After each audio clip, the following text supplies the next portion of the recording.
But by the 1960s, every quarter, every 3 months, 2/3 of Americans shop at Sears. Stunning. I mean, that's amazing. Stunning, yeah. It is comparable, I think, to the share of Americans who have Amazon Prime today. So the sort of ubiquity of Amazon today, that is where Sears was. And in 1970, Sears announces they're going to build a new headquarters, still in Chicago, although this is like the office part. So they're going to put it downtown, and they're going to build the tallest building in the world, which seems only appropriate for the biggest retailer in the world. It's going to be 110 stories high. And to start, Sears' plan is, okay, we'll rent some space to other companies at the beginning, but they figure they're, extrapolating their growth. And they figure by the year 2000, Sears will be so big that Sears employees will fill the entire 110-story building. Obviously hubris. Hubris before the fall. They're like, who will be bigger than us in the year 2000? Fall of Icarus, like literally going to the sky. It's the thing you're not supposed to do. Happens every time. So here's one version of the story of the fall of Sears. Sears was built on the middle class, middle America, middle class. First, farmers in the 19th century, and then in the 20th century, it was, blue-collar families with factory jobs. And when those jobs started to go away in the 1970s, Sears started its decline.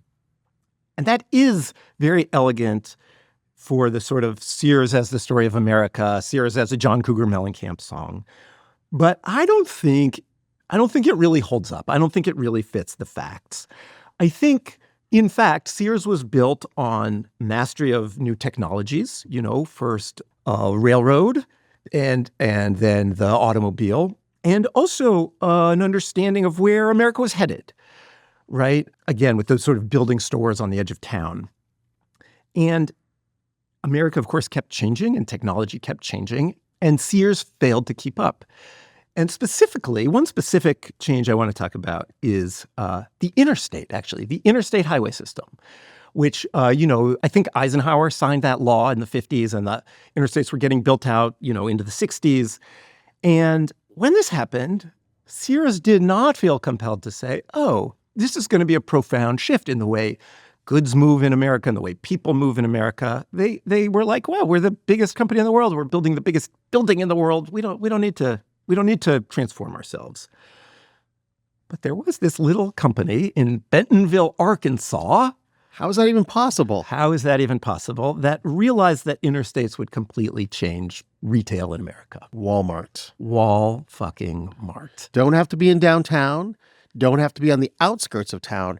You can be in the middle of freaking nowhere and people will come to you. Yeah, just put the store next to the freeway exit. Yeah. And furthermore, your logistics hubs can also be out in the middle of nowhere. And so they started doing this thing where they would build the logistics hubs out by an interstate and then build a bunch of stores within like a day's drive of that logistics hub. So that is one innovation Walmart makes.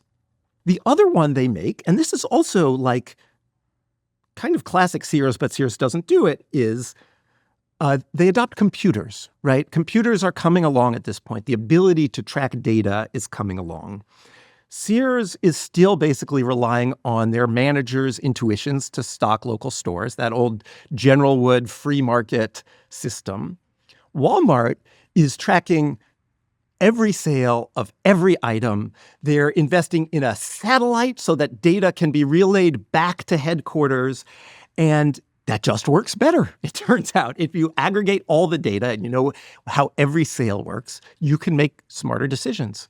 We've told this story before, but this one really drives it home to have a company like Sears that was dominant for so long, adapted to so many changes. The changes between the late 1800s and the 1960s are insane, right? Yeah. In fact, far more dramatic changes than we faced in the 60s, 70s, and 80s.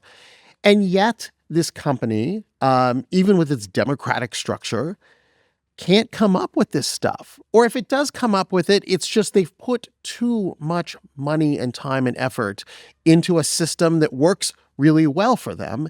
And so you just can't be the guy in the meeting that says, yeah, we should take down that store in Brooklyn and we should put it out on Interstate 78.